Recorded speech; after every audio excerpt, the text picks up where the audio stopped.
San Francisco Plantation is unlike any other home of its era. Designed with vibrant colors and layered like a wedding cake, you might imagine nothing but good times. Despite its cheerfully whimsical appearance, its original owner swore it was cursed. Hi everyone, Ken here. Hit that subscribe button and let's explore this house. Along the winding river road between New Orleans and Baton Rouge, a flamboyant mansion known as San Francisco Plantation rises amid a sea of live oaks and oil tanks. Its story begins in the early 19th century, decades before the house itself was built. In 1827, a free man of color named Elisa.rolle began assembling this land on the Mississippi's east bank, envisioning a prosperous sugar plantation. Only a few years later, in 1830, Rolle sold the property for the astonishing sum of $100,000, around $3.5 million in today's money, to Edmond Marmillion and his business partner, Eugène Lartigue. Marmillion was a wealthy French Creole planter who saw potential in the rich alluvial soil and booming sugar market. By acquiring the estate, which then included extensive cane fields and simple wooden buildings, Marmillion set the stage for the grand home that would soon dominate the landscape. Like many planters of the era, Marmillion relied on enslaved labor for his enterprise, yet while neighboring sugar estates flourished by embracing new steam-powered mills and modern methods, Marmillion's operations struggled. He was slow to invest in the latest sugar processing technology, and the plantation's finances were strained almost from the start. Despite these headwinds, Edmond nurtured an ambition to crown his property with one of the finest plantation houses in Louisiana, a symbol of status, permanence, and hope for his family's future. By the early 1850s, Edmond's personal life had been marked by misfortune even as he planned his architectural triumph. His beloved wife, Antoinette, had passed after a fit of tuberculosis, and illness struck his children repeatedly. 6 of his 8 children perished young, likely victims of diseases like TB and yellow fever that often ravaged Louisiana families in those days. Only 2 sons, Antoine Vincent and Charles, survived into adulthood. Perhaps spurred by these losses and hoping to secure a legacy for his heirs, Marmillion embarked on building an extraordinary residence around 1853. He spared no expense, skilled builders were contracted, and craftsmen were purchased to help realize his vision. Over the next few years, on a raised brick foundation near the river's natural levee, an opulent home took shape, unlike any other in the region. When completed in 1855, the mansion was a marvel, a flamboyant confection of Creole spice with a Victorian flavor. Its appearance was so fanciful and ornate that later admirers dubbed the style Steamboat Gothic, as the house resembles a grand riverboat in full flourish. The ground floor, built of sturdy brick, forms a broad platform supporting the living quarters above, a practical Creole adaptation to swampy terrain and flooding. Twin curving staircases sweep up from the front lawn to a generous second-floor gallery that wraps 3 sides of the house. Slender fluted columns with cast-iron Corinthian capitals line the gallery, supporting a massive overhanging roof cornice. The roofline is an architectural adventure in itself. Ogee curved dormer windows with diamond pane glass protrude from a high-hipped roof, and atop sits a rectangular widow's walk fenced in by an intricate railing. The stacked arrangement of gallery, roof, dormers, and belvedere gives the structure a tiered, wedding cake silhouette, utterly unique among plantation homes of the time. Flanking the fanciful look were 2 enormous wooden cisterns on either side of the house, crowned with onion-shaped domes of copper. These cisterns collected rainwater, which was pumped to a storage tank in the attic to supply the house with running water for sinks and baths, a modern convenience exceedingly rare in the 1850s. The interior decor, completed under the guidance of Marmillion's son Vincent and his new wife, featured 5 hand-painted ceiling murals teeming with delicate flowers, birds, and cherubs.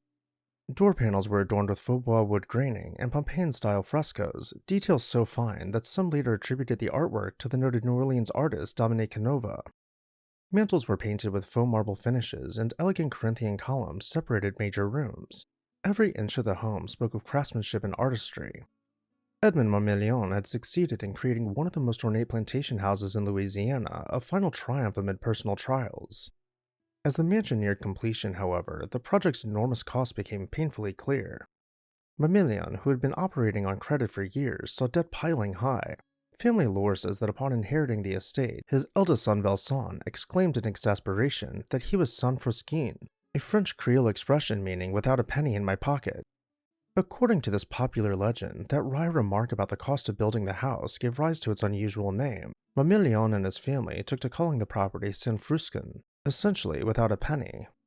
Tragically, Edmond enjoyed his showpiece home for only a very brief time. In 1856, just months after the house was finished, the 51-year-old planter shared the same fate as his wife. The San Francisco Plantation house, newly built and richly furnished, now passed to Mamillion's two surviving sons at the dawn of a most precarious era. Vilson himself had grave concerns about the land's healthfulness. He had watched disease decimate his family, crops fail, and the sweltering, mosquito-infested environment seemed cursed. In 1859, only 3 years after inheriting San Francisco, Vilson and his younger brother Charles decided to sell the estate and escape its troubles. They found a buyer and agreed to a sale, but a family dispute upset their plans. Zoe Mamillion Luminet, the widow of one of the late brothers, contested the sale in court, arguing over her children's inheritance rights. Legal wrangling dragged on into 1861, by which time the nation had been thrust into the Civil War. The sale fell through as war erupted, and the Mamillions were left with a grand house and plantation that they simply could not afford.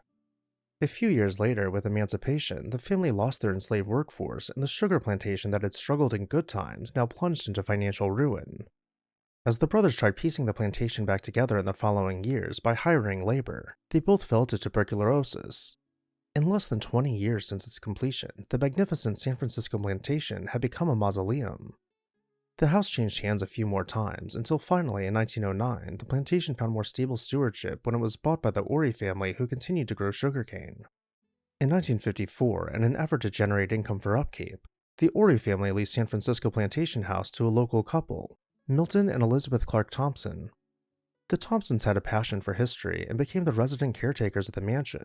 They moved in and began operating the property as a house museum, one of the first of its kind on River Road.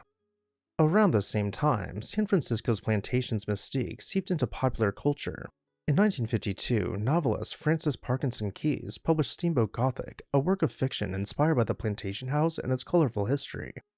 By the early 1970s, the significance of San Francisco Plantation was undeniable. Historians and preservationists recognized it as one of the most important surviving plantation houses in Louisiana, both for its architectural distinctiveness and that rare state of preservation of its interior artworks. In 1974, the mansion was duly listed on the National Register of Historic Places and further honored as a National Historic Landmark, the highest designation for an American historic site. In 1976, the Marathon Oil Company acquired the local refinery, and with it came ownership of San Francisco Plantation House and its remaining 8 acres of grounds. That same year, Marathon partnered with local historians and conservation experts to establish the San Francisco Plantation Foundation, a nonprofit organization that would oversee the house's restoration and manage it as a historic site, and it remained open to the public as such until 2022. Reportedly, tours are currently suspended while shareholders pursue a sustainable management plan for the house, leaving the future of the plantation in a state of limbo for the time being. And with that, I'll turn it over to you. What did you think about San Francisco Plantation? Let me know down below in the comments section, and while you're there, make sure you're subscribed so you never miss an exciting episode of This House.